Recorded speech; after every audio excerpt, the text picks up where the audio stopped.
የፊልጵስዩስ መልእክት ብዙ ቲሞች ይኖሩታል ለኛ ግን ደሞ በልቤ ውስጥ ያለው እንድንሄድበት የምፈልገው ማቀፍ ክርስቶስ መካከለኛ የሆነበት ህብረት ስለሆነ ከህብረት አንፃር የምንመለከተው መጽሐፍ ወይም ጥናት ይሆናል ስለዚህ የወሰርኩት ዋና ጥቅስ ብዬ ቁልፍ ጥቅስ ብዬ የወሰርኩት ፊልጵስዩስ ምዕራፍ 2 ቁጥር 5 ነው እሱን አንድ ላይ ሁላችንም ጮክ ብለን እንድናነብ እጠይቃችኋለሁ ፊልጵስዩስ ምዕራፍ 2 ቁጥር 5 1 2 3 በክርስቶስ ኢየሱስ የነበረ ይህ ሐሳብ በእናንተ ዘንድ ደግሞ ይሁን እንደገና በክርስቶስ ኢየሱስ የነበረ ይህ ሐሳብ በእናንተ ዘንድ ደግሞ ይሁን የዛሬው ክፍላችን የምንመለከተው ያለው ቁጥር 9 እስከ 11 ድረስ ያለው 3 ቁጥር ብቻ ነው የምናነበው ከ3 እስከ 11 ያለውን እናንብበው ሐሳቡን ሁሉ እንዲያያዝልን ሁሉ ጊዜ በጸሎቴ ሁሉ ስለናንተ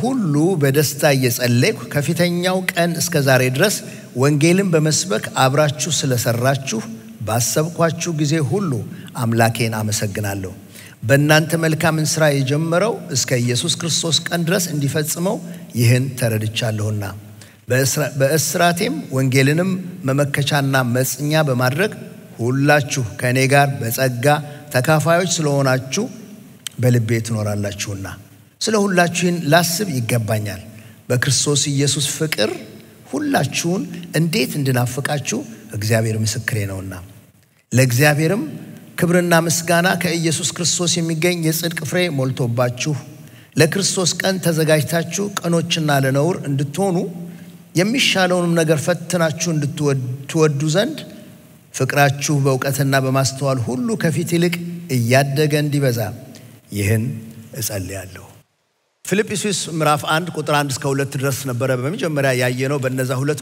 ቁጥሮች ውስጥ አተኩረን የተመለከትነው የኢየሱስ ባሪያዎች ብሎ ጳውሎስ ጻፊው እሱንና ጢሞቴዎስን የጠቀሰበት ምስጢር ተመልክተናል ተደራሾቹን ደግሞ ቅዱሳን ብሎ ነው የጠራቸው ቅዱሳን ያላቸው ምክንያት ደግሞ ምን እንደሆነና ለዛ የሚገባው ነገር የሚገባው ምን እንደሆነ ተመልክተናል በመጨረሻም በሁሉ ጊዜ እንደሚያደርገው ጸጋና ሰላም ለሁላችሁ ጋር ይሁን ብሎ ያለበትን ይህን ጸጋና ሰላም የሚለውን ነገር እንዴት ሙሉ የሆነ በረከት እንደሆነ ከብሉይ ኪዳን ከአዲስ ኪዳን የተወሰደ የእግዚአብሔርን ሥራ የሚገልጽ ሐሳብ እንደሆነ ተመልክተን ነበር እነዛን ሁለት ቁጥሮች ያለፍነው ከዛ በነበረን ቀጥሎ በነበረን ክፍል ውስጥ ደግሞ ከቁጥር 3 እስከ 8 ድረስ ነበር የተመለከትነው በዛ ቁጥር 3 እስከ 8 ድረስ ጳውሎስ ለነዚህ ሰዎች የነበረውን ልብ ፍቅሩን ነበር የተመለከትነው እዚህ ጋር ዛሬ እንዳነበብነው ሁሉ ጊዜ በጸሎቴ ሁሉ ስለናንተ ሳስብ በደስታ አምላኬን አመሰግናለሁ ብሎ ይናገራል እንደውም በልቤ ትኖራላችሁ ብሎ ይላቸዋል በእነሱም ልብ እሱ እንዳለ ያውቃል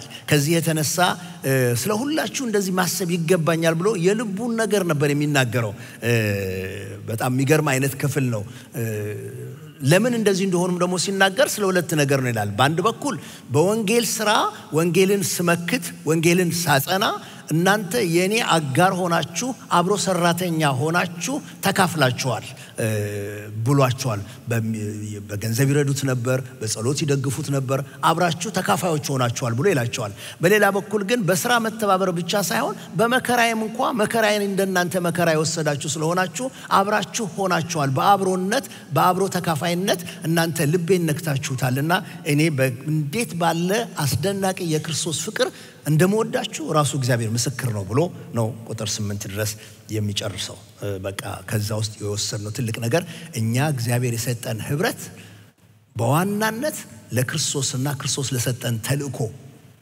እንደሆነ የኛ ህብረት በዚህ ምክንያት ከሌሎች ህብረቶች እንደሚለዩ በጣም አጽንተን የተናገርነው ይህ ወንጌል የጋራችን ነው አብረን የምንሰራው አብረን ዋጋ የምንከፍልበት አብረን የምንፈጽመው ነገር ነውና ሸሪካዎች ነን በወንጌል ተባብለናል በሌላ በኩል ግን ሁሉ ጊዜ አብሮነትን አብሮ መቆምን አብሮ መካፈልን እሱ ደግሞ ህብረታችንን ጠንካራ ያደርገዋል እግዚአብሔር የሰጠን ህብረት እንደዚህ ነው በጋራ ባለቤትነት የያዝነው ህብረት ነው ተባብለን ነበር የዛሬው ክፍላችን ከቁጥር 9 እስከ 11 ድረስ ያለው ነው ይሄ ደግሞ በጣም አስገራሚ ነገር ነው ደግሜ አንድ ጊዜ ባነብላችሁ ደስ ይለኛል አዲሱ መደበኛ ትርጉም ምን ይላል ጸሎቴ ይህ ነው በእጃችሁ ያለው መጽሐፍ ቅዱስ ከታች ወደ ላይ ነው መውጣት ቢኖርባችሁ። አዲሱ መደበኛ ትርጉም ግን አስተካክሎ አስቀምጦታል። ጸሎቴ ይህ ነው ብሎ ነው የሚጀምረው። ፍቅራችሁ በጥልቅ ዕውቀትና በማስተዋል ሁሉ በስቶ እንዲትረፈረፍ ይኸውም ከሁሉ የሚሻለውን ለይታችሁ እንድታውቁ እስከ ክርስቶስም ቀን ድረስ ንጹሃንና ነቀፋ የሌለባችሁ እንድትሆኑ ለእግዚአብሔር ክብርና ምስጋና በኢየሱስ ክርስቶስ በኩል በሚገኘው የጽድቅ ፍሬ እንድትሞሉ ነው ጸሎቴ ይሄ ነው ብሎ ጸሎቱን ይናገራል። መቼም ጸሎት ሁሉ አንድ አይደለም እንደምታውቁት አንድ አይደለም። አሁን ህፃናቶቹን ጸልዩ ስንላቸው የሚጸልዩት ነገር አሁን ጸልይ ብንለው ታንክ ዩ ጋድ ታንክ ዩ ጂሰስ ብሌስ ባቢ ብሌስ ማሚ ብሌስ ሶ ኤንድ ሶ እቱን ይጣራና ምናልባት ደግሞ ጨርሻ ላይ ብሌስ ሪክ ይላል። ሪክ ውሻቸው ከሆነ ማለት ነው። እና ይሁን በቃ ይሁን ነው ያ የልጅነታቸው ጸሎት ነው። በቃ እሱም ብለው ነው የሚጨርሱት። ግን ይሄው ልጅ ያደገ ሲሄድና በረታ ሲሄድ ግን ጸሎቱ ይቀየራል። የሚያውቀው እግዚአብሔር ስለሚኖረው ከእግዚአብሔር ጋር የተገናኘበትን መንገድ ስለሚያውቀው ውስጡ ምስጢሩ እየበራለት እየተለማመደው ሲመጣ ግን ይቀየራል። ወይም ይሄ ልጅ ከጸለየ በኋላ አባትየውን ጸልይ ስትሉት አባትየው ደግሞ እንደገና ልክ እንደ ልጁ መድገም አይችልም። እሱ በደረሰበት ደረጃ የሚጸልየው ጸሎት ከዚያ የጠለቀ ነገር ነው የሚጸልየው። ጳውሎስ ጸሎቱን ነው ሼር የሚያደርገው እና ምን ብሎ እንደሚጸልይ ነው የነገረን። ጸሎቴ ይሄ ነው ብሎ ይናገራል። በጣም በግልጽ ለነሱ ጸሎቴ ይሄ ነው፣ ለእናንተ መጸልይላችሁ ነገር ይሄ ነው። ትንሽ እዚህ ጋር መቆም እወዳለሁ። እጸልይልሃለሁ እንባባላለን ወይ? በቃ እጸልይልሃለሁ፣ አይን ለአይን እየታየን እጸልይልሃለሁ። ባህላችን በጣም ማፈር ነገር ስለሚኖረው ብንጸልይለትም እንኳን ለዛ ሰው አይኑን እያየን እጸልይልሃለሁ አንልም። ወይም ደግሞ አንድን ሰው እያየ ነው ጸልይልኝ እባክህ ብለን ፊት ለፊት አንናገርም። ትንሽ እዚህ ጋር በቆም ደስ ይለኛል። ምክንያቱም ብዙ ጊዜ በደለኞች የምንሆንበት ነው በህብረታችን መካከል። እጸልይልሃለሁ ብለን እንደገባነው ቃል ማድረግ ስለሚሳነን እንቸጋገራለን። በሱ አይቀለንም። እሱን ማለት በጣም አይቀለንም። ጸልይልኝ ብላለችው ልጅቷ ለሰባኪው እና ከዛ በሌላ ቀን ስታገኘው ጸልይልኝ አለችው። አዎ እግዚአብሔር ይመስገን አላት። እና ልጅቷ ደግሞ ቀላል አለችም። መቼ የት ብላ ጠየቀችው። አያደርስ በሉት እና ከዛ እውነት ሊዋሻት ደግሞ ሁለተኛ ሊዋሽ ደግሞ ስለከበደው በልሳኑ ተጠቃለሻል አላት አሉ። እንትኑ ሁሌ ፌል የምናደርግበት ማቅጣጫ ፈቃዱ እያለን መውደዱ እያለን ግን አንዳንዴ ስለምንቸጋገር ማለቴ ነው። ግን ማስታወሻችንን መያዝ እንችላለን። ስልኮቻችንን ካላንደር ቡካችንን ተጠቅመን ትንሽ ብንጽፍ ይጠቅመናል። እነዚህ ፖሊሶቹ ሁሌ ሲያነጋግሯችሁ አንድ የሚያወጧት ትንሽ ማስታወሻ አለች። ከዚህች ውስጥ ያወጧትና ስክሪፕታቸውን አድርገው ያነጋግሯቸዋል። በቃ ስራው ነው፣ የስራው አንዱ ክፍል ነው። ምን አለበት እኛስ በመካከላችን በጸሎት እርስ በርሳችን ስለምንደጋገፍ ብዙ ከመጣልን ብዙ ከቀረበልን ምን አለ ማስታወሻ ቢኖረን ስልካችን ላይ ቢሆን ብንጽፍ ከዛ በቃ ልንበርከክ ስንቀመጥ እጸልይልሃለሁ ያላቸውን ሰዎች ከፍተን እነሱን ማብረን የምንጸልይ መሆን እንችላለን። ሰሚውን ስለሚያበረታታው ያንን ጸልይልሃለሁ ያለውን ሰው ያበረታታዋል። አብሮት የሚቆም ሰው የሚማልድለት የሚቃትትለት የሚጋድልለት ሰው መኖሩ የሆነ ኃይል አቅም ስለሚሰጥ ተስፋ እንዳይቆርጥ ልቡ እንዳይወርድ ስለሚረዳ እጸልይልሃለሁ ልንባባል ይገባል። ልንፈጽመውም ደግሞ ይገባል። እግዚአብሔር በዚያ በኩል ስለሚጠቀም ልምምዶቼን የገጠመኝን ነገር ብነግራችሁ ለቃል ያመደብነውን ጊዜ ስለሚያሳልፍብን እንጂ ብዙ ልነግራችሁ እችላለሁ። በፈጽሞ በማያውቁኝ ሰዎች የተጸለየልኝ ጸሎት እግዚአብሔር እንዴት እንደመለሰ እንዲህም እንደሚጸለይ ደግሞ እንዳቀ እግዚአብሔር እንዴት እንዳደረገ ልመሰክርላችሁ እችላለሁ። ሁላችንም በራሳችን ጸሎት አይደለም የቆም ነው።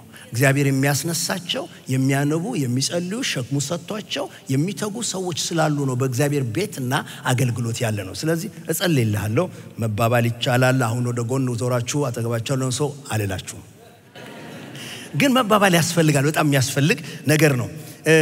አንዳንድ ደግሞ ጸልይልኝ ማለት የሚያቀታቸው ሰዎችም አሉ። ስለ ብዙ ምክንያት በቃ ጸልይልኝ ለማለት ወይ ጸልይልኝ ካልኩት ወይ ያነሰ ሰው ስለሆነ አይነት ስሜት ስለሚመጣባቸው ወሬ ጸልይልኝ ቢደም ካልኩ ደግሞ ላይ ጸልይ ዝም ብሎ ወሬን ብቻ ተናግሬ ወሬው ይወጣል የሚል ስጋት ስለሚሆናል። በሆነ ምክንያት ግን በቃ ጸልይልኝ ማለት የሚያቀታቸው እንዳሉ እናውቃለን።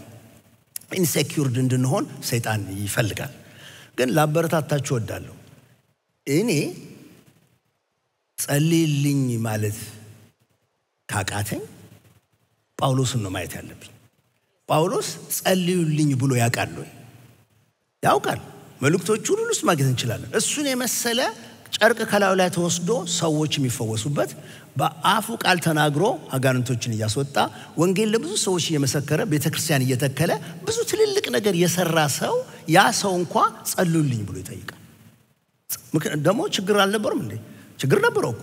እኔ ይሄ ነገር ከኔ እንዲወሰድ 3 ጊዜ ጸልያለሁ ያለበት እንኳን ጉዳይ ነበረው። ህመም ነበረው ብሎ የሚናገሩ የመጽሐፍ ቅዱስ ሰዎች አሉ። እና ችግር ነበረው። በየደረሰበት ብዙ ስደት ስለሚገጥመው እሱ ጸልዩልኝ ማለት ካልከበደው እኔ ለምን ይከብደኛል? ተገቢ ነገር ነው። ደግሞ በእውነት መዋደድ ሲኖር እንድንጸለያይ ያደርገናል። አንዳችን ለአንዳችን ግዴታ ሆኖ ሳይሆን የፈቃድ የውዴታ ግዴታ ሆኖ በመውደድ አንዳችን ለአንዳችን እንድንጸልይ ያደርገናል። ይሄው አሁን እዚህ ጳውሎስ እዚህ ጋር ያለው ቦታ ላይ ከቁጥር 7 እስከ 8 ያለውን እኮ ብናነበው የሚናገረው ምንድነው? በልቤ ትኖራላችሁ፣ እኔ በእናንተ ልብ እኖራለሁ፣ እናንተ በእኔ ልብ ትኖራላችሁ። ስለሁላችሁ ደግሞ ይሄንን ላስብ ይገባኛል። በክርስቶስ ኢየሱስ ፍቅር ሁላችሁን በክርስቶስ በሆነው ፍቅር ሁላችሁን እንዴት እንደምወዳችሁ እግዚአብሔር እሱ ራሱ ምስክሬ ነው ይላል። ብሎ ግን አያቆምም። እንደዚህ መዋደድ ካለ እንደዚህ መፋቀር ካለ ወዴት ነው ይሄ ፍቅርና መዋደድ የሚያመራው? በጸሎት ወደ መተጋገዝ ነው የሚያመጣው። በጸሎት መተጋገዝ ጋር ያመጣል።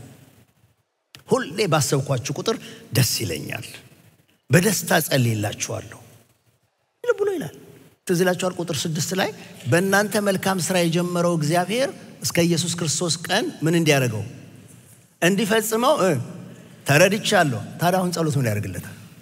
አሜን። እግዚአብሔር ጀምሮታል ካለ እግዚአብሔር ይፈጽመዋል ካለ ምንድነው አሁን ጸሎት የሚያስፈልገው? ዝም ብሎ መቀጠል አይችልም። ኖ እግዚአብሔር ጀምሮታል፣ እግዚአብሔር ይፈጽመዋል። በዚህ መካከል ግን እግዚአብሔር በእኔ ውስጥ ሲሰራ ከኔ ጋር አብሮ መተባበር ስላለበት የእግዚአብሔር ጸጋና አቅም እገዛ ስለሚያስፈልግ የእግዚአብሔር ብዙ እርዳታ ስለሚያስፈልግ ጳውሎስ እጸልይላችኋለሁ። እግዚአብሔር ነው ሰራተኛው፣ እግዚአብሔር ነው የሚጨርሰው፣ ግን እኔ ደግሞ እጸልይላችኋለሁ። ይሄ መንፈሳዊ ህይወታችን በመንፈስ ቅዱስ ስራ ነው የተጀመረው። የሚቀጥለው በመንፈስ ቅዱስ ስራ ስለሆነ ጸሎት ግድ ነው። እና በቃ ስለሚወዳቸው ይጸልይላቸዋል። እኛም ስንዋደድ አንዱ የፍቅራችን መግለጫ በህብረታችን ውስጥ ያለው መተሳሰብ መግለጫ አንዱ ለሌላው ሰው ግድ ብሎት የሚጸልየው ጸሎት ይሆናል። እግዚአብሔር በዚህ ይባርከን። በዚህ ጌታ ይባርከን። አንድ ጊዜ ትዝ ይላችኋል ሳሙኤልን የእስራኤል ልጆች መጥተው በጣም ፈሩ። በጣም በቃ ጠላት ከቧቸዋል። ተጨነቁበት ጊዜ ነው። ከእግዚአብሔር ጋር ደግሞ በጤና አልሰነበቱም። እያዘኑ የተከተሉበት ጊዜ ነው። እና ሳሙኤል ቻሌንጅ አረጋቸው። እግዚአብሔር አምላክ ከሆነ እሱን አምልኩት ብሎ ሰብስቧቸው በመጽጳ ሰብስቧቸው ሳለ ሲፈሩ ምን አሉ? እባክህ ወደ አምላክ ጸልይልን፣ እኛ በድለናል እናውቃለን፣ ይሄ ሁሉ ጉስቁልና እኛ በድለናል፣ ፕሊስ ጸልይልን ብለው መጥተው ሳሙኤልን ጠየቁት ብሎ ይናገራል።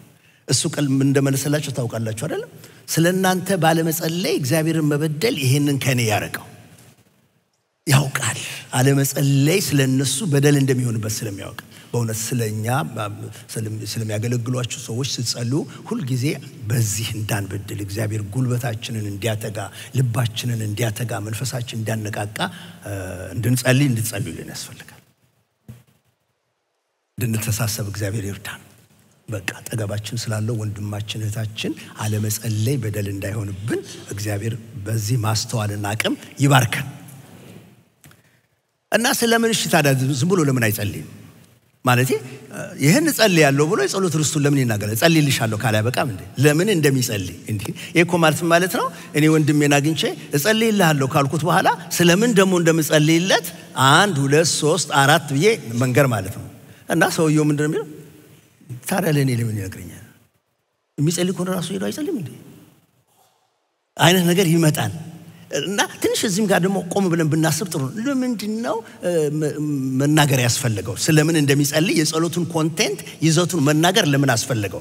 እኔ 2 ምክንያቶች ነው ዝም ብሎ የሚመጡልኝ። አንደኛው ነገር ትኩረቱ ይሄ ጸልይልሃለሁ ጸልይልኝ ስንባባል ትኩረቱ የሚጸልየው ሰውዬ ላይ አይደለም ወይም የሚጸልይለት ሰው ላይ አይደለም። እነዚህ ሁለቱ አይደሉም ትኩረቱ። በአንዳችን ለአንዳችን ስንጸልይ ፍሬ ነገሩ ቁም ነገሩ ያለው አንደኛ የሚሰማ አምላክ እግዚአብሔር መኖሩ ነው። ተጨንቄ ስታዩኝ ጸልይልሃለሁ ስትሉኝ የምትሉት ያላችሁ ለእግዚአብሔር እነግርልህና እግዚአብሔር ደግሞ ይሄንን ነገር ያደርግልናል። ትኩረቱ ያለው እግዚአብሔር ችሎታ ላይ ነው፣ የእግዚአብሔር ስራ ላይ ነው። አይዞ እኔ እነግረዋለሁ። ልክ እኮ ማርያም ወይን ጠጁ አለቀ ስትባል ለሰዎቹ እነግረዋለሁ ስትላቸው ስለሱ አይደለም። እነግረዋለሁ ስትል ስለነሱም አይደለም።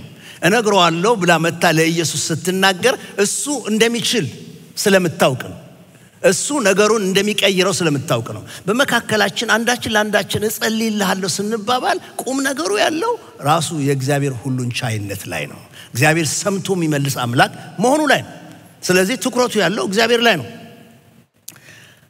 ሁለተኛው ግን ሐሳብ የሚመጣልኝ ዝርዝሩ መናገሩ የሚመስለኝ ይሄ 1 2 3 4 ለዚህ ነገር እጸልያለሁ የኔ ጸሎት ለእናንተ ይሄ ነው ብሎ የመናገሩ ነገር ምክንያት የሚመስለኝ እኔ እንዲህ ስለምጸልይ በዚህ ነገር ተስማምተን በጸሎት በእግዚአብሔር ፊት ከያዝ ነው ኑሯችሁም ደግሞ ለዚህ የሚሆን የሚገባ እንዲሆን።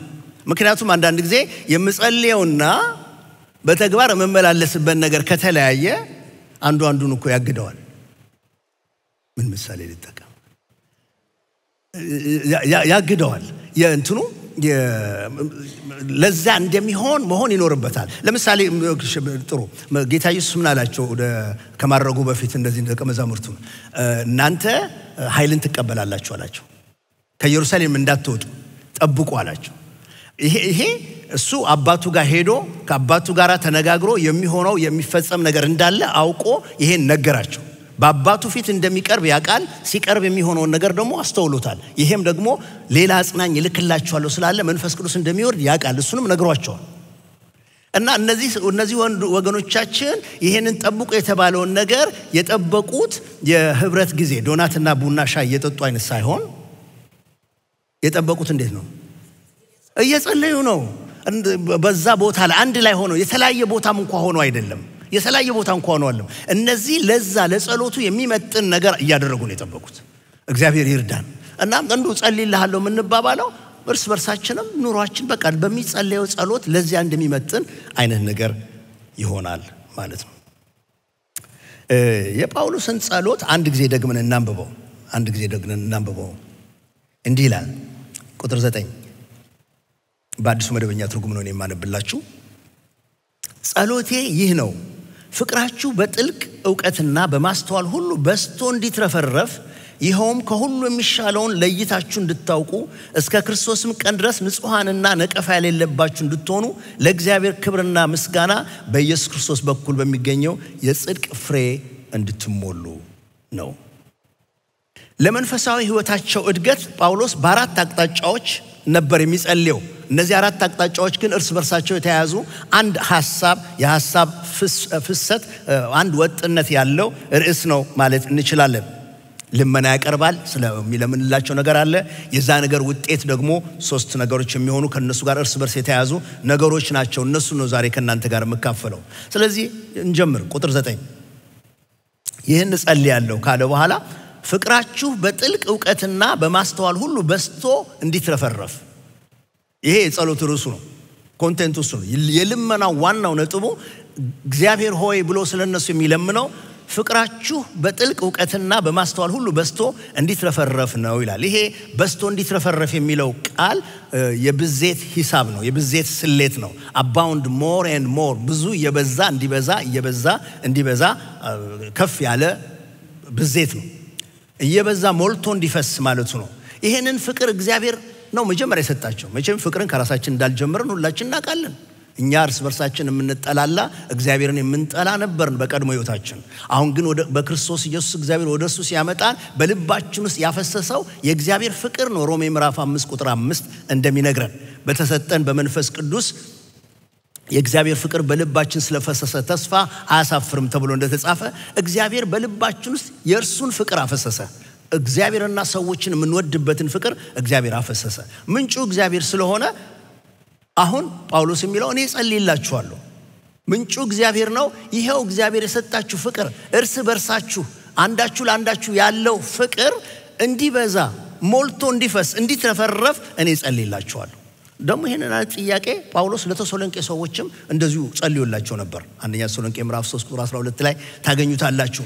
እኛ ለእናንተ ፍቅር እንዳለን እኛ እንደምንወዳችሁ ሁሉ እርስ በርሳችሁ ያላችሁ ፍቅርና ለሌሎች ያላችሁ ፍቅር ጌታ ያብዛላችሁ ያትረፍርፍላችሁ ብሎ ይላቸዋል። ለተሰሎንቄ ቤተክርስቲያን ጳውሎስ የጸለየው ጸሎት ነው። አይ ቲንክ ለሱ ይሄ ትልቅ ዋና ነገር ነው። ምክንያቱም በክርስትና ሕይወት ውስጥ የጫወታው ሕግ ፍቅር ስለሆነ ነው። ፍቅርን ካስወጣነው ጫወታው እንደሚፈርስ አይነት ሆኖ ማለት ነው። እና ለሱ ዋና ነገር ስለሆነ ለተሰሎንቄ ቤተክርስቲያንም እንደዛው ነው የሚጸልየው። እንደውም ሁለተኛ ተሰሎንቄ ምዕራፍ 1 ቁጥር 3 ላይ በሁለተኛ መልእክቱም ይደግመዋል። ወንድሞች ሆይ እምነታችሁ እጅግ ስለሚያድግ የሁላችሁም የእያንዳንዳችሁ ፍቅር እርስ በርሳችሁ ስለሚበዛ ሁል ጊዜ ስለናንተ እግዚአብሔርን እንደሚገባ ልናመሰግን ግድ አለብን። በቃ ፍቅር ማግኘት አንድ ነገር ነው። ያ ፍቅር ግን እየበዛ እየጨመረ እየተረፈ ሞልቶ የሚፈስ እንዲሆን ማድረግ ግን እሱ ጸሎት የሚጠይቅ ነገር ነው። ጳውሎስ እጸልይላችኋለሁ እኔ እጸልይላችኋለሁ ፍቅራችሁ በጥልቀት ዕውቀትና በማስተዋል ሁሉ በስቶ እንዲትረፈረፍ እጸልይላችኋለሁ ብሎ ይናገራል። ልክ ዝናብ ሲዘንብ መሬቱ ይጠጣል። ግን ደግሞ ዝናቡ እየጨመረ በሄደ ቁጥር ምንጮች መሬት ውስጥ ያሉ ምንጮች እየሞሉ አቅም እያገኙ አፈሩን ፈንግለው ጥሰው እንዲወጡ ይሆናሉ። የተከፈተ ምንጭ ከሆነ ደግሞ የበለጠ መንዶልዶል ይጀምራል። ምንጩ ውሃ ይሞላል፣ ሞልቶ የሚትረፈረፍ ይሆናል። ወንዞች ብዙ ዝናብ ሲያገኙ ብዙ ገባር ወንዞች ወደ ሲጨመሩባቸው ውሃው ሞልቶ ሲፈስ ያን ጊዜ ነው ጎርፍ ብለን የምንለው ተጥለቀለቀ ብለን የሚለው ዜና የሚሆነው የዛን ጊዜ ነው። ይጥለቀለቃል። ልክ እንደዛ ነው ፍቅር በመንፈስ ቅዱስ የተነሳ እየሞላ በልባችን ካለው ከእግዚአብሔር መንፈስ የተነሳ እየሞላ እየበዛ እየተትረፈረፈ እንዲሄድ ጳውሎስ ዝናቡ ይዝነብ ብሎ እንደሚጸልይ ማለት ነው። የፍቅር ዝናብ ይፍሰስ፣ የፍቅር ዝናብ ያፍስስላችሁ፣ የፍቅር ዝናብ ያውርድላችሁ፣ ሞልቶ እንዲፈስ፣ ምንጩ እንዲሞላ፣ ወንዙ እንዲሞላ፣ በልባችሁ ሞልቶ እንዲትረፈረፍ እንዲፈስ እግዚአብሔር ያንን የፍቅር ዝናብ ያፍስሰው ያበርክትላችሁ። እግዚአብሔር አምላክ የተመሰገነ ይሁን። ከጀመርንበት ጊዜ ይልቅ አሁን በበዛ ፍቅር እግዚአብሔርን እንድንወድ፣ ከጀመርንበት ጊዜ ይልቅ አሁን በበዛ ፍቅር ወንድሞችና እህቶችን እንድንወድ እግዚአብሔር ፍቅራችንን የሚያበዛው የሚጨምረው የሚያትረፈርፈው ያርግልን። ይሄ በጣም በጣም አስፈላጊ ነገር ነው። ይጨምራል እኮ ባልና ሚስቶች እነዚህ ወጣት ባልና ሚስቶች ሲጋቡ ተዋደው ነው፣ ተፈላልገው ነው፣ ተፈቃቅደው ተስማምተው ነው። ወዲያው ነው ሃኒ ሆዴ ምናምን መባሉ የሚመጣው። ግን እየቆየ ሲሄድ ይሄው ፍቅር ባለበት ድኩማን ሆኖ አይደለም የሚቀመጠው። እየጨመረ ነው የሚመጣው፣ እየበዛ ነው የሚመጣው። በውስጡ መውደቅ መነሳት አለበት። መገሰጽ፣ መመከር፣ ይቅርታ መጠያየቅ፣ ማወቅ፣ መተዋወቅ እየጨመረበት ሲገባ ፍቅሩ በብዛትም ይጨምራል፣ በኳሊቲም እየጨመረ ነው የሚሄደው። ስለዚህ ጳውሎስ ምን ይላቸዋል? ፍቅራችሁ እንዲበዛ እንዲትረፈረፍ ብቻ ሳይሆን የሚላቸው በጥልቅ ዕውቀት በማስተዋል ብሎ ይናገራል። ኳሊፋይ ያደርገዋል። ፍቅራችሁ እንዲጨምር ጸልያለሁ፣ ግን ይሄ የሚጨምረው ፍቅራችሁ ደግሞ ዕውቀት እንዲገባበት ማስተዋል እንዲጨመርበትም ጸልያለሁ ብሎ ይናገራል። አይ ቅድም የወሰድነው ውሃ ወንዙ ምንጩ ሲንዶሎዶል ሲሞላ ሞልቶ ሲተርፍ ሲፈስ ዝም ብንለው አካባቢውን ጠራርጎ ነው የሚወስደው። አፍራሽ ነው የሚሆነው፣ የማይጠቅም ነው የሚሆነው፣ ጎጂ ነው የሚሆነው። ነገር ግን ቦይ ሲቀደድለት፣ ገደብ ሲሰጠው፣ ግድብ ሲደረግለት ተጠረቃቅሞ በመልኩ ሲደራጅ ግን ያን ጊዜ ፓወር የምናገኝበት ይሆናል፣ ለጥቅም ለሚሆን ነገር ይሆናል። ልክ እንደዚሁ ፍቅራችሁ በእነዚህ ነገሮች ማዕቀፍ ውስጥ መሆን አለበት። በምን ማዕቀፍ ውስጥ? በዕውቀትና በማስተዋል ማዕቀፍ ውስጥ መሆን አለበት ብሎ ይናገራል። ፍቅር ብቻውን አይሰራም። ዕውቀት ማስተዋል መኖር አለበት። ምሳሌ ደግሞ ነው። ምሳሌ ምዕራፍ 29 ቁጥር 15 ላይ ያልተቀጣ ብላቴና እናቱን ያሳፍራል ይላል። እንዴ እሱ ምግባረ ብልሹ ለሆነ ለምንድን ነው እናትየዋ የምታፍረው? ምክንያቱም እሷ ፍቅር ብቻ ከሆነ ያሳየችው የኖረችው እዛው ምሳሌ 29 ቁጥር 15 ላይ ተግሳጽና በትር ጥበብን ይሰጣል ብሎ ይናገራል። ያኛው ነገር ያስፈልግ ነበር ማለት ነው። ፍቅሩ አንዳለ ነው፣ ያን ደግሞ የሚገባ የሚመጥነው ጥበብ፣ ተግሳጽ፣ በትር፣ ምክር ያስፈልጋል ማለት ነው። ጳውሎስ የሚለው እንደሱ ነው። ፍቅራችሁ እንዲበዛ እንዲትረፈረፍ ፈልጋለሁ፣ ግን ደግሞ ይሄ ፍቅራችሁ በማስተዋልና በእውቀት ማዕቀፍ ውስጥ ሆኖ እንዲበዛ ነው የምፈልገው ይላል። ወደፊት ትንሽ እንቀጥል። እውቀት የሚለው ቃል እንዲሁ የአእምሮ እውቀት ለማለት ሳይሆን በአዲስ ኪዳን ውስጥ ይሄን ብዙ ጊዜ አንስተናል። የግሪኩ ቃል የሚናገረው በልምምድ የሚገኘውን አይነት እውቀት ነው። ማለት ተነካክታችሁ ተለማምዳችሁት የምትደርሱበት አይነት እውቀት ማለት ነው። ከመማር አልፈን ስንታዘዝ በተግባር ስናውለው የሚገኘው አይነት እውቀት ማለት ነው። ዮሐንስ ወንጌል ምዕራፍ 14 ቁጥር 21 እስከ 23 ድረስ እንደዚህ የሚል ቃል ታገኛላችሁ። ጌታ ነው ያለው፣ ትእዛዜ በእርሱ ዘንድ ያለችው የሚጠብቃት የሚወደኝ እሱ ነው። ትእዛዜ ያለችው የሚጠብቃት የሚታዘዝ የሚወደኝ እሱ ነው። የሚወደኝንም አባቴ ይወደዋል፣ እኔም እወደዋለሁ፣ ራሴንም እገልጥለታለሁ። እዚህ ጋር ይሄ የተለየ እውቀት ነው። ያስቆሮቱ አይደለ ይሁዳ ጌታ ሆይ ለዓለም ሳይሆን ራስህን ለኛም ልትገልጥ ያለህ እንዴት ነው አለው። ኢየሱስም መለሰ አለው፣ አሁን ይሄንንም ይዩት፣ የሚወደኝ ቢኖር ቃሌን ይጠብቃል፣ ይታዘዛል፣ አባቴም ይወደዋል፣ ወደ እርሱም እንመጣለን፣ በእርሱም ዘንድ መኖሪያ እናደርጋለን። በእንደዚህ አይነት በመታዘዝ በመማር በመታዘዝ በተግባር እያዋልነው ከእርሱ ጋር የምንኖረው ኑሮ ህብረት የመታዘዝ መንገድ የበለጠ ኢየሱስን እንድናቀው ያደርገናል። የበለጠ እግዚአብሔር እንድንረዳ ያደርገናል። እንዲህ አይነት ዕውቀት ሲገባ ፍቅራችን ለእግዚአብሔርም ለሰውም ያለው ፍቅር ኳሊቲው የጨመረ ይሆናል። እየበዛ መሄድ ብቻ ሳይሆን ኳሊቲው እየጨመረ በዕውቀት የሆነ ነገር ይሆናል ማለት ነው።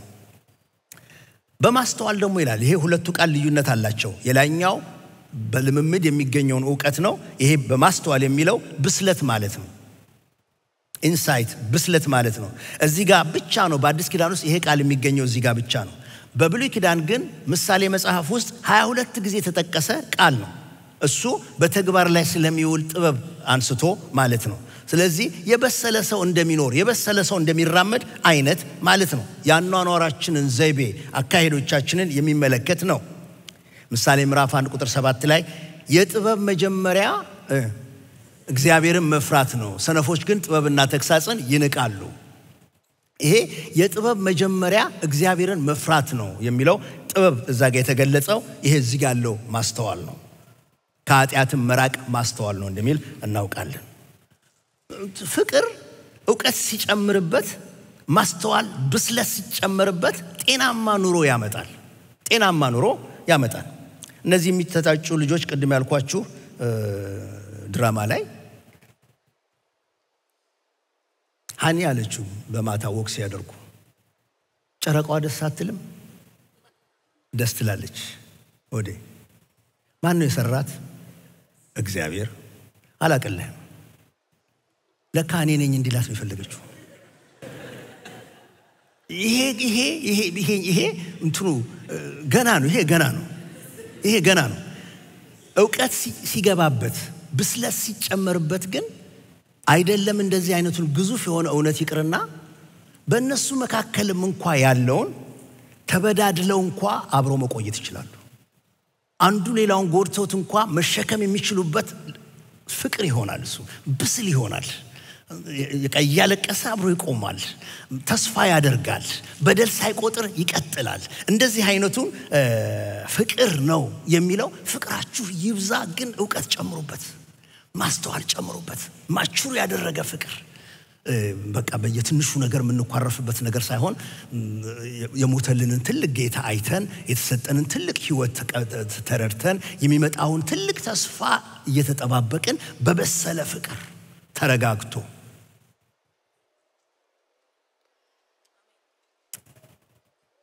እግዚአብሔር በዚህ ፍቅር ይባርከን። ዘመን መቁጠር እንችላለን፣ ግን የቆጠርነውን ዘመን አህል አብረን የሰነበትንበት የዛን አህል እግዚአብሔር ፍቅራችንን በዕውቀትና በማስተዋል ይሙላልን። ሁለተኛ እንደዚህ ከሆነ ይሄ የበሰለ ዕውቀትና ፍቅር ያለበት ፍቅር ካላቸው ቀጥሎ የሚሆነውን ደግሞ ከቁጥር 10 ላይ ማየት እንችላለን። ቁጥር 10 ላይ ምንድነው የሚለው? ቅድም ያነበብኳችሁ ክፍል ላይ ጸሎቴ ይሄ ነው ፍቅራችሁ በጥልቅ ዕውቀትና በማስተዋል ሁሉ በስቶ እንዲትረፈረፍ ካለው በኋላ አዲሱ መደበኛ ትርጉም ይኸውም ይላል።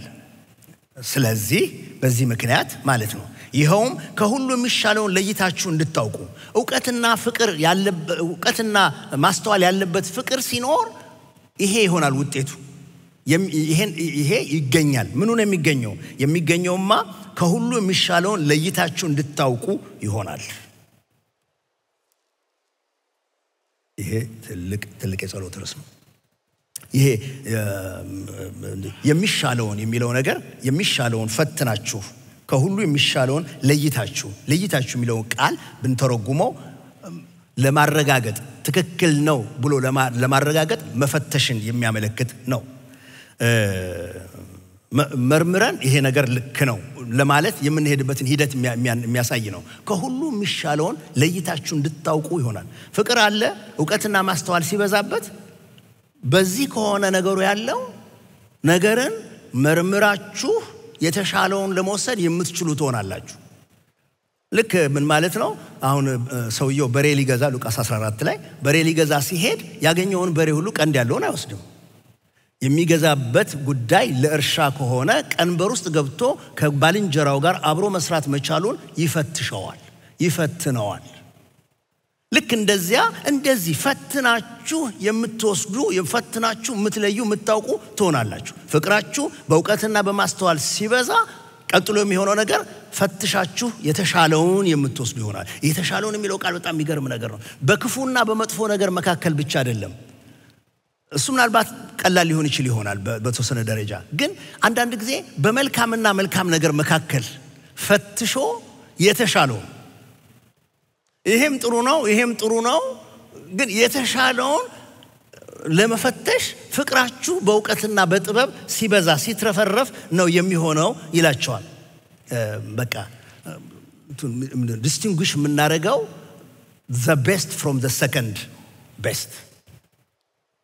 በቃ የተሻለ ከሁለት ጥሩ ነገሮች ቤስት ነገሮች the best የሆነውን ነገር ፈልጋችሁ ማግኘት ማለት ነው። እነዚህ እንቁላል እኮ ድንጋይ ስንል መርካቶ እንደሱ ነበር ድሮ የሚደረገው። እንቁላል ጋር ስንል ዝም ብለን 1 2 3 4 በብር እንደዚህ ምናምን ብለን አንገዛም። የምናደርገው ነገር በቃ ወስደን እናነሳና እዚህ እናደርጋለን። እንደዚህ ካረጋ እየፈተሸ ነው ከሚመስለው ነገር መካከል ትክክለኛውን ነገር ወስዶ ይሄንን ዋጋ ከፍዬ ወስዷል ለማለት ነው። እንደሱ አይነት ነገር ነው የሚለው። ፈትሻችሁ ከሁሉ የሚሻለውን ለይታችሁ እንድታውቁ እኔ ጸልያለሁ ብሎ ይናገራል። ይሄ ቀላል ሁሉ ጊዜ ቀላል አይደለም። ጌታችን ኢየሱስ ክርስቶስ ማቴዎስ 12 ላይ በነገር ሊያጠምዱት እነዚህ ክፉ ሰዎች ቸርች ውስጥ እሱ የሚሄድበት ምኩራብ ቸርች ውስጥ አንድ እጁ የሰለለች ሰው አመጡ። እጁ የሰለለች ሰው ቁጭ አደረጉ። ሰንበት ነው፣ ልብ አድርጉ። በሰንበት ይፈውሰዋል ወይስ ሰንበት ያከብራል ብለው ለፈተና ቁጭ አደረጉለት። አይቶ ልባቸውን አይቶ ጌታ አዘነ፣ ተቆጣ። ምክንያቱም ከመልካም ነገር የተሻለውን ነገር መወሰድ አቃታቸው። ሰንበትን ማክበር መልካም ነገር ነው፣ እግዚአብሔር ቃል መታዘዛቸው ነው በጊዜው። ግን ከዚህ ደግሞ ሌላ መልካም ነገር ፊታቸው ቀርቧል። አንድ የታመመ እጁ የሰለለበት ሰው ቀርቦላቸዋል። በእነዚህ መካከል መለየት አቅቷቸዋል። እና ጌታ አይቶ እኔ የምለው እና ከናንተ መካከል በጉ ወደ ጉድጓድ በሰንበት ቀን ቢገባ በጉን ማያወጣ ማን አለ አላቸው። ሁሉም አውጥቶ እንደሚያቃቃለው አንዳንዱ ከአንድም በኋላ 10 አውጥቶ ይሆናል። አውጥቶ እንደሚያውቀው ሰው ጸጥ አሉት። በቃ እኔም እጠይቃችኋለሁ፣ ሰው ይሻላል በግ ይሻላል? እስቲ እናንተ መልሱ። ሰው ይሻላል በግ ይሻላል? ሰው በቃ የሚሻለውን ፈትነው ማወቅ ስላቃታቸው ጳውሎስ የሚለው እንደሱ ነው። ፍቅራችሁ ይብዛ ይትረፍረፍ፣ ግን ዕውቀትና ብስለት ጨምራችሁበት ከያዛችሁት በዚህ ፍቅራችሁ በበሰለ ዕውቀትና ማስተዋል ባለው ፍቅራችሁ ሁሉ ጊዜ በእለት ከእለት ስትኖሩ ጉዳይ ሲገጥማችሁ ነገር ሲገጥማችሁ የተሻለውን ነገር ፈትናችሁ ትይዛላችሁ። የሚበልጠውን ነገር የሚበልጥ ዋጋ ያለውን ነገር ታገኛላችሁ። አንድ ጥቅስ አለ ሚክያስ ውስጥ ምዕራፍ 6 ቁጥር 6 እስከ 8 ድረስ ሁሉ ጊዜ የማስበው ቃል ነው። እንደዚህ ይላል ሚክያስ ውስጥ ለነብዩ እየመጡ ለወደ እግዚአብሔር ምን ይዘን እንምጣ ይሉታል ሁሉ ጊዜ። በቃ they were busy እንስሳውን ያመጣሉ፣ የሚጤሰውን ያመጣሉ፣ ቀናቶቹን ይጠብቃሉ፣ የሚደረገውን ነገር ሁሉ ያደርጋሉ፣ ተጠንቅቀው ስራውን ይፈጽማሉ። ግን ያ እግዚአብሔር ጋር አልደረሰም። አንድ ቀን እግዚአብሔር በነብዩ እንዲህ ተናገራቸው። ሚክያስ ምዕራፍ 6 ሰው ሆይ መልካሙን የሚሻለውን የሚበልጠውን ነግሮሃል። እግዚአብሔር ነግሮሃል። እግዚአብሔር ካንተ ዘንድ የሚሻው ምንድነው? ፍርድን ጀስቲስ ታደርግ ዘንድ ምህረትን ፍቅርን ትወድ ዘንድ ከአምላክህም ጋር በትህትና ትሄድ ዘንድ አይደለምን? የትኛው ይሻላል? የሰባውን ነገር እንድታርድልኝ ወይስ በመታዘዝ እንድትኖርልኝ? የትኛው ይሻላል? ስርዓቶቹ እንድትፈጽምልኝ ወይስ ደግሞ በመካከልህ ፍቅርና ፍርድን መጠበቅ? ጳውሎስ እሱን ነው የሚለው። የእግዚአብሔር ፍቅር በልባችሁ ሞልቶ ሲፈስ ያም ፍቅር ማስተዋልና ዕውቀት ሲኖርበት የሚሻለውን ፈትናችሁ ታውቃላችሁ። then you will be focusing on the most important issues ላይ ፎከስ ማድረግ ትጀምራላችሁ። ማይነር ነገሮች ላይ ሜጀር አናደርግም ማለት ነው። ስለ ወንድሜ ስለ ሌላው ሰው የሚተው ለመተው አቅም ይኖረናል። ሮምና ቆሮንቶሶች በሚበላ ነገር በሚጠጣ ነገር ሰኞ ነው ማክሰኞ ነው በሚል የቀን በዓላት ክርክር ነገር በቸርች ውስጥ ከባድ ጭቅጭቅ ስለገቡ ጳውሎስ አረተው ብሎ ነው ሮሜና ቆሮንቶስ ላይ ይጻፈላቸው። የሚሻለውን ነገር መርምሩ፣ የጥበብ ጥያቄዎች ጠይቁ። እንዴ ጠይቁ እንጂ። አንደኛ ቆሮንቶስ ምዕራፍ 12 ቁጥር 31 ላይ እንደውም ሲጽፍላቸው ብሎ ነው የሚጽፍላቸው የሚበልጠውን የጸጋ ስጦታ በብርቱ ፈልጉ፣ ደግሞም ከሁሉ የሚበልጥ መንገድ አሳያቸዋለሁ። የሚበልጠውን የጸጋ ስጦታ በብርቱ ፈልጉ። ምክንያቱም እዛ ቸርች ውስጥ የኔ ልሳን ይበልጣል ብለው ይጨቃጨቃሉ እና ስለዚህ ስርዓት የለውም፣ ሁሉም ይጮሃል። አረ በቃ ትንቢት ሁሉም መናገር ሲጀምር የለም ሁለት ወይም ሶስት ይበቃል ሌሎቻችሁ ቁጭ ብላችሁ እያለ ስርዓት ማውጣት የነበረበት ኃይለኛ ፉክክር በጸጋ ስጦታዎች ስለነበራቸው በአገልጋዮች ዙሪያ ኃይለኛ ክርክር ስለነበራቸው ነው። የሚሻለውን ነገር አጡት። የሚሻለውን ነገር አጡት። ለነሱ የሚበልጣው እንዲና እንዲ መሳሰሉ ነገሮች ናቸው። ጳውሎስ ጻፈላቸው የሚበልጣውን የሚሻለውን የጸጋ ስጦታ በብርቱ ፈልጉ ይልና ያም ደግሞም ከሁሉ የሚበልጥ መንገድ ምን እንደሆነ አሳያቸዋለሁ ብሎ ቀጥሎ ያለው ምዕራፍ ስንት ነው? ምዕራፍ 13 አንደኛ ቆሮንቶስ ምዕራፍ 13 ፍቅር ብሎ ፍቅር ከሌለኝ ብሎ እነዚህን ሁሉ እነሱ የሚጣሉባቸው ነገሮች በሙሉ ፉርሽ ያደርግባቸዋል። በሌላ አነጋገር ልሳንም መገለጥም ፈውስም ጥሩ ናቸው፣ የሚሻለው ግን ብሎ ነው የሚላቸው ፍቅራቸው በእውቀትና በማስተዋል ሲበዛ ኤክሰለንት የሆነውን ነገር the best የሆነውን ነገር ያውቃሉ። ስለዚህ ይጸልይላቸዋል። አይኖቻችንን ጌታ ያክፈትልን የተሻለውን እንድናውቅ መልካም ነገሮች ቀርበው ከነዚህ የተሻለውን ነገር ነጥለን ማወቅ እንድንችል እግዚአብሔር ይርዳን። አለበለዚያ ትንንሽ ነገሮች ትልልቅ አድርገናቸው በእነዚያ እርስ በርስ እንበላላ እንሆናለን። የእግዚአብሔር ስራ ይተጓጎላል፣ የእግዚአብሔር ቤት ይታመሳል፣ ያዳነን ቅዱስ መንፈሱ ያዝናል።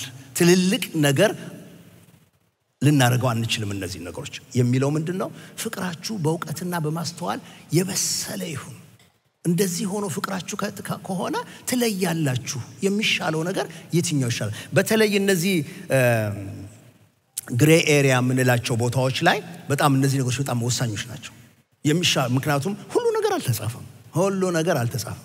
እንዴ አሁን ከዚህ ተነስቼ እንድብር ልሄድ እንደብዬ ብል አልተጻፈም። አለበለዚያ እንትን ካልፈለኩ በስተቀር አልተጻፈም። ስለዚህ ቁጭ ብዬ መጠየቅ አለብኝ። የሚሻለውን እንዴት ነው አሁን ማቀው? አሁን በዚህ ጊዜ ብሄድ ብዬ ጥያቄ መጠየቅ ነው ያለብኝ። ወደ ጥበብ ወዳለው ውሳኔ የሚያመጣኝን ጥያቄ ነው መጠየቅ ያለብኝ። እግዚአብሔር ይርዳን የሚሻለውን እንድናውቅ። ጳውሎስ ይቀጥላል ቁጥር 10 ላይ ንጹሃንና ነቀፋ የሌለባችሁ እንድትሆኑ እስከ ክርስቶስ ቀን ድረስ ንጹሃንና ነውር የሌለባችሁ እንድትሆኑ ብሎ ይናገራል። ይሄ ንጹህ ማለት ክፋት የሌለበት ወይም ያልተደባለቀ የተጣራ ማለት ነው። ያልተቀላቀለ ማለት ነው። እናንተ እስከ ክርስቶስ ቀን እስከ ጌታ ቀን ድረስ እንደዚህ ንጹሃን ሆናችሁ ያልተደባለቁ ያልተሸቃቀጡ ሆናችሁ እንድትቆዩ የተጣራ እንድትሆኑ።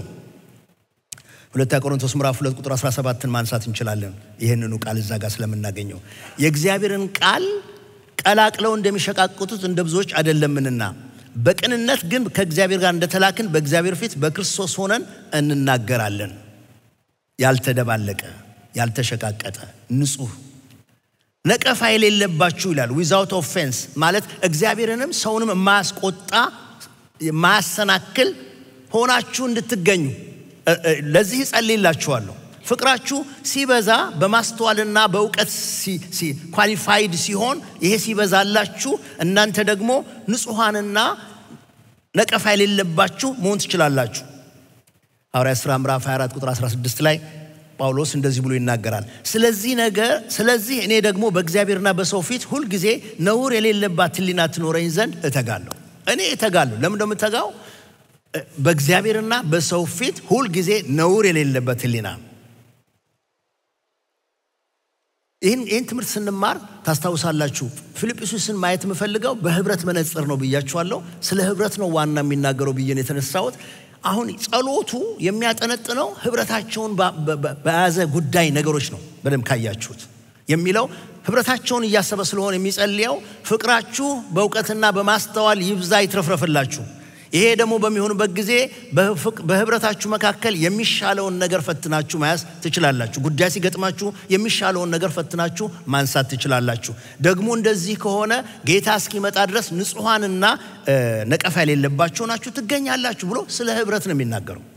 አንደኛ ቆሮንቶስ ምዕራፍ 10 ጋር ሄዱ ቁጥር 33 እስከ 32 ላንብብላችሁ። እንደዚህ ይላል። እኔ ደግሞ ብዙዎቹ ይድኑ ዘንድ ለጥቅማቸው እንጂ የራሴን ጥቅም ሳልፈልግ በሁሉ ነገር ሰውን ሁሉ ደስ እንደማሰኝ ለአይሁድም ለግሪክም ሰዎች ለእግዚአብሔር ቤተክርስቲያንም ማሰናከያ አትሁኑ። እኔን ምሰሉ። እኔ ሰዎችን ደስ ለማሰኘት የሚሻለውን ነገር እንደማነሳ እንደምወስድ እንደዚሁ እናንተም ደግሞ ማሰናከያ አትሁኑ። አያችሁ፣ አማኝ ጌታን በተቀበለ ጊዜ ነው ንጹህ የሆነው የተቀደሰው ነቀፋ አልባ ሆኖ በእግዚአብሔር ፊት የቆመው። አሁን ጳውሎስ የሚያወራው ንጹሃንና ነቀፋ አልባ ወይም ማታሰናክሉ ብሎ የሚያወራው ጌታን ከተቀበልን በኋላ የምንኖረው ኑሮ ጌታ እስኪመጣ ድረስ በመድር ላይ በተግባር የምናሳየው ህይወታችንን ማለቱ ነው። ብዙ የጥበብ ጥያቄዎች ማንሳት አለብን። በጣም ብዙ። ቅድም እንዳልኳችሁ ተፈቅዷልን ብለን የተፈቀደ አልተፈቀደ ብለን ይሄማ ምንም ተፈቅዷል ብለን ግጥም ከምናደርገው ይጠቅማል ወይ? ማንን ይጠቅማል? ምን ይከለክለኛል? መብቴ ነው እንተናም ያደርጉታል ከሚለው ይልቅ ወንድሜን ያሰናክለዋልን ብለን መጠየቅ እንድንችል። ይሄንን አድርጌ ራሴን ታዋቂ ባደርግበትስ ብለን ከምንልበት ይልቅ እንዴት አድርጌ ነው በዚህ ውስጥ እግዚአብሔርን ከፍ ማድርግበት ወደሚለው ብዙ የጥበብ ጥያቄዎችን ጠይቀን ቢፈቀድም ባይከለከልም መብት እንኳን ቢመስል እነዚህ ሁሉ ነገሮች ለቀን ለዓላማ ለጉዳይ ለእግዚአብሔር ነገር ማድረስ የምንችለው ፍቅራችን ዕውቀትና ማስተዋል ሲኖርበት ፈትሸን መልካሙን the best የተሻለውን ነገር መውሰድ ስንችል ያን ጊዜ ንጹሃንና ያለ ነቀፋ ያለ ነውር ሆነን መኖር እንጀምራለን። ጉዳዩን የሚያያይዘው እስከ ክርስቶስ ቀን ድረስ ብሎ ነው የሚለው። እስከ ክርስቶስ ቀን ድረስ ንጹሃንና ነቀፋ የሌለባችሁ እንድትሆኑ ብሎ ከምን ጋር ነው የሚያያይዘው? ከጌታ ቀን ጋር። ምክንያቱም ጌታን ተቀብያለሁ፣ ድኛለሁ፣ በመንፈስ ተሞልቻለሁ፣ አሁን አዲስ ሰው ሆኛለሁ። ግን ጉዞ አለ፣ መንገድ አለ። በዚህኛው መንገድ ውስጥ ጌታ እስከሚመጣ ድረስ እንዲህ ነው መቀጠል ያለብህ ነው የሚለኝ። ከጌታ መምጣት ጋር ለምንድን ነው የሚያያይዘው? አያችሁ ወንድሞቼ እህቶቼ፣ በጌታ ውስጥ ሆነን ፍቅራችን እየበዛ በእውቀትና በማስተዋል እየጨመረ እንዲሄድ መልካም የሆነውን ነገር ፈትሸን ያንሳን እንድንቀጥል በንጽህና ያለ ነቀፋ ሆነን እንድንቀጥል የሚገፋፋን የሚረዳን ነገር የምናገኘው የጌታን ቀን ስናስብ ነው። ይመጣል ብለን ስናስብ፣ እቀርባለሁ በፊቱ ማለት ስናስብ። ከዚህ በፊት የነገርኳችሁ መስለኛል። ልጅቷ አጥፍታ አባቷ ሲጠይቃት እኔ ሊመታት አዘጋጅቷታል። እኔ የምለው የኔን ዱላ የኔን ተክሳስ ከምትፈሪ እግዚአብሔርን አትፈሪ? ልጅቷ እንባዋ እየፈሰሰ የእግዚአብሔሩ በኋላ ነው አለችው። እሷ ያሁኑ ነው የጨነቃት፣ ያሁኑ ነው የእግዚአብሔሩ በኋላ ነው። ይኸው በክርስትና ህይወታችን ትክክል እንድንኖር የሚያደርገን ነገር የሚመጣውን ቀን ስናስብ ይመጣል። ሲጮክ ብላችሁ ይመጣል በሉ። ይመጣል። ምክንያቱም የእግዚአብሔር ቃል እኮ ይናገራል። 2 ቆሮንቶስ ምዕራፍ 5 ቁጥር 10 ላይ መልካም ቢሆን ወይም ክፉ እንዳደረገ እያንዳንዱ በስጋው የተሰራውን በብድራት ይቀበል ዘንድ ሁላችን በክርስቶስ በፍርድ ወንበር ፊት ልንገለጥ ይገባናልና። በቃ ያንን ቀን እያሰብን ከሆነ የምንኖረው የምንመላለሰው የምናገለግለው ምንወጣው ምንገባው ከሰው ጋር ባለን ግንኙነት በዚያን ቀን ሂሳብ እንደማወራረድ ነገሬን እንደማቀርብ ከሆነ የማውቀው እንግዲያው የሚሄድበት መንገድ የሚሆነው በፍቅር ዕውቀትና ማስተዋል ባለበት እየፈተሽኩ ዘቤስት የሆነውን ነገር እየወሰድኩ ማን ይጠቀማል ማን ይከብርበታል የትኛውን የሚሻለው እያልኩ እየመረመርኩ ማድርግበት ንጹህ ያለ ነውር የሆነውን ነገር መቀጠል ውስጥ ገባለሁ ማለት ነው። ምክንያቱም እግዚአብሔር የዛን ቀን ዋጋ ይሰጣል። ክብር ለእግዚአብሔር ይሁን። የመጨረሻውን ጳውሎስ ይሄንን ካለ በኋላ ንጹሃንና ነቀፋ የሌለባችሁ ከሚለው ሌላ በተጨማሪ ይህን ይዞ በጌታ ፊት እንዲቀርቡ ይፈልጋል። አንድ ሌላ ነገር በጌታ ፊት እንዲጨምሩ ደግሞ ያቀርባል። እሱም የጽድቅ ፍሬ ተሞልተው እንዲቀርቡ ነው የሚፈልገው።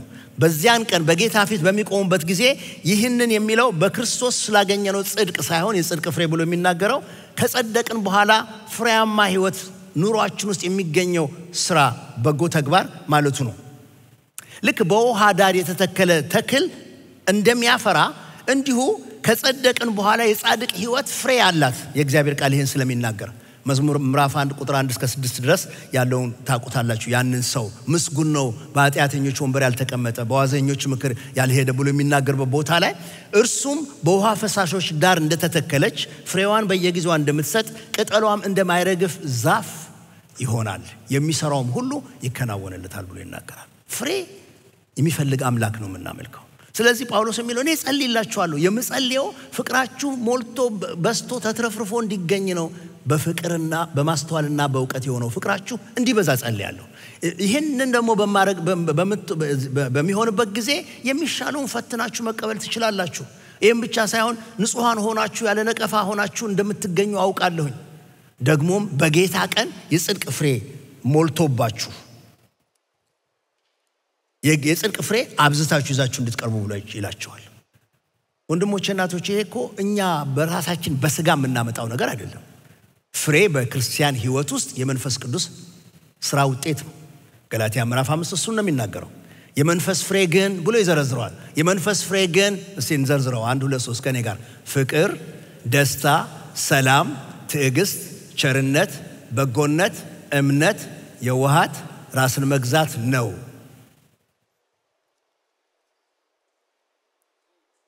እነዚህ ነገሮች በሙሉ እርስ በርስ ባለው በምንኖረው ኑሮ ውስጥ የሚያስፈልጉ ነገሮች ናቸው። ወደ ሰማይ አይደለም ወደ እግዚአብሔር አይደለም።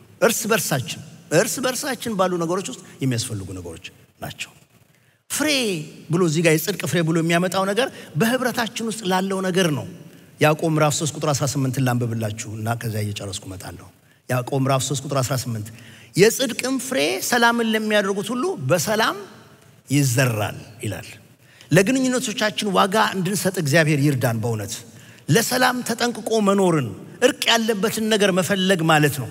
ይሄ በተግባር ከወንድሞች ከእህቶቻችን ጋር ስንኖር የጽድቅ ፍሬው ሰላምን በማድረግ ነው የሚገኘው።